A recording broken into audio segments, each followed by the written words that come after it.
This is Take 5 with Bentley, Nevada. In the studio with me again today is Tim Sykes, Partner Sales Manager for Augury.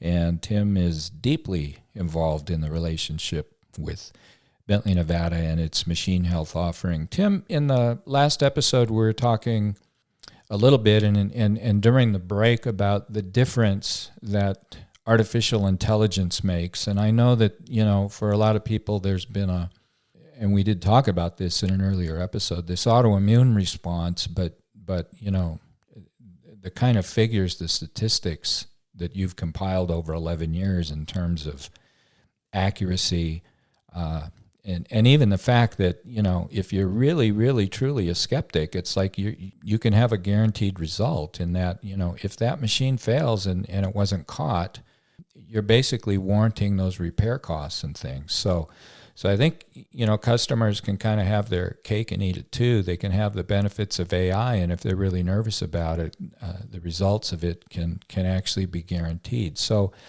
with that, the conventional model is very human-centric. Humans have to collect the data. Humans have to interpret the data. Humans have to, convert that into some type of a report. And AI isn't really suffering from those limitations. I mean, the leverage you get from AI in terms of how many machines can be covered is quite a bit better with this approach than with the conventional approach. Yeah, for sure. I mean, I've been kind of in the automation space for a long time, and it's just like any sort of automated process. Your computers don't get tired. Your computers aren't hungover. Your computers work the same way over and over until you retrain them to do it differently. So it's an approach that's consistent, and it's one that can be done 24 hours a day, 7 days a week, and at enterprise scale. Mm-hmm. And you mentioned, I'll just kind of go back in an earlier episode, you mentioned somewhere in the neighborhood of 100,000 machines that are being monitored with this technology. Is that right, Tim? Yeah, that's absolutely right. We're monitoring over 100,000 unique machines in our platform today.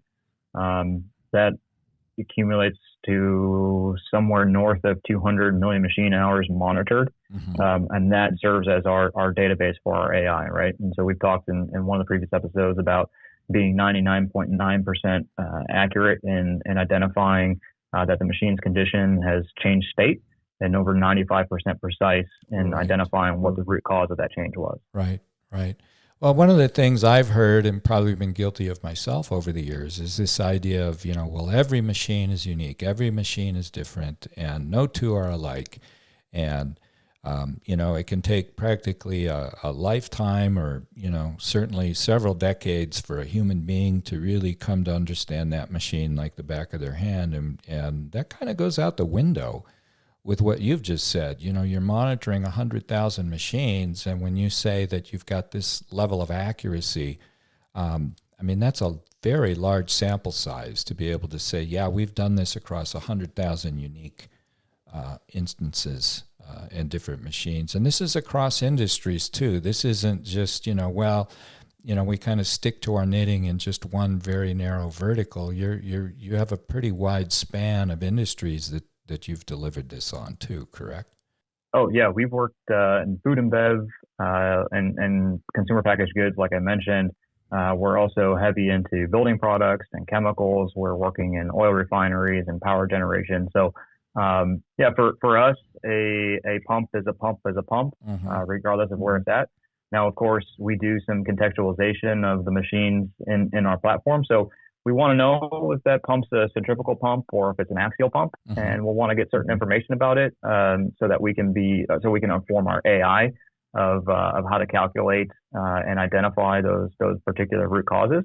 But in all cases, regardless of industry, we go through a short baselining period after installation. It lasts anywhere from approximately 2 days to 2 weeks. And regardless of industry, we can come out of that baselining period and be automatically generating these AI-generated insights with immediacy. Tim, this is fascinating. It's certainly been an eye-opener for me.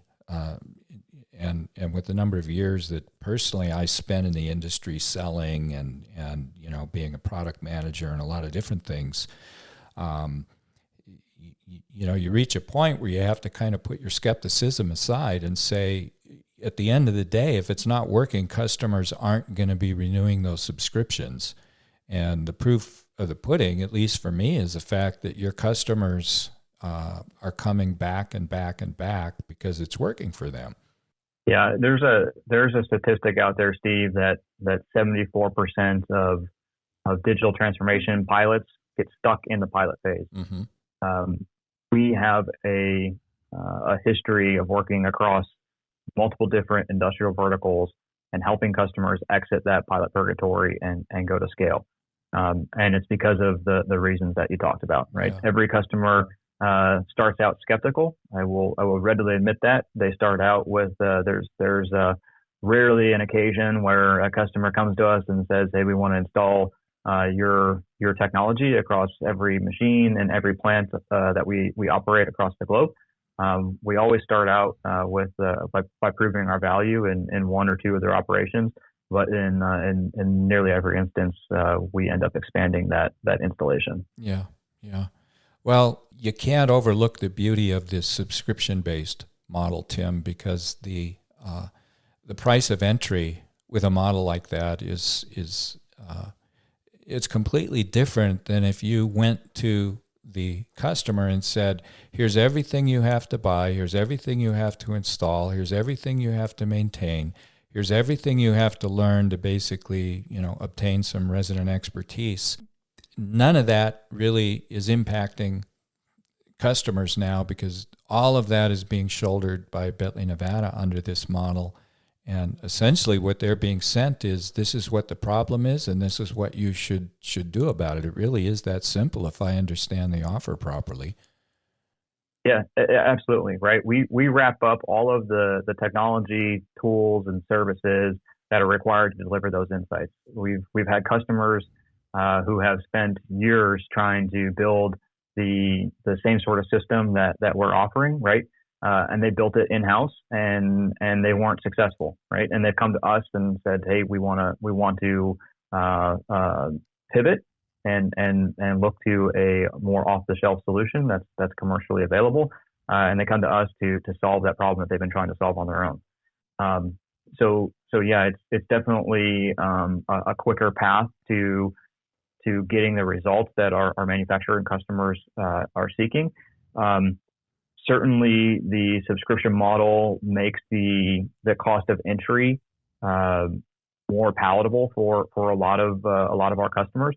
But I think one important aspect to also acknowledge here is that the subscription model also turns the traditional vendor and customer relationship on its head. So think about the more conventional approach. As a vendor, we sell you a set of hardware and we sell you perpetual software licenses, and we can do some integration and build some custom objects for you. And then if you want, you can sign this contract and we'll maintain the software and give you updates. And that's kind of how the traditional approach has been, right? But really at the end of the day, the vendor, might get some aftermarket services, but more often they're kind of disconnected from the customer after they install. Mm-hmm.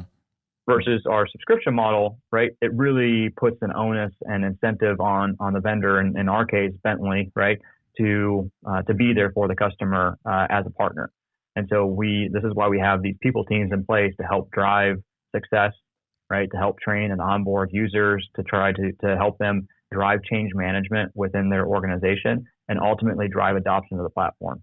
Because if the platform is not being used, if users aren't engaging with it, if nobody's taking action on the insights that we generate, then we're at a risk that they're not going to renew their subscription with us, and we obviously don't want that. Right. So it's really the business model encourages a different way of working, and our teams have built up some very wonderful relationships. We have with our manufacturing partners across the globe, and we've got some really great stories to share about that. Well, let's talk about that in the next episode, Tim. I think the idea of what's called customer success managers and the role that they play in this offering is something that we don't want to walk past. So with that, you've been listening to Take 5 with Bentley Nevada, a Baker Hughes business. We'll see you next time.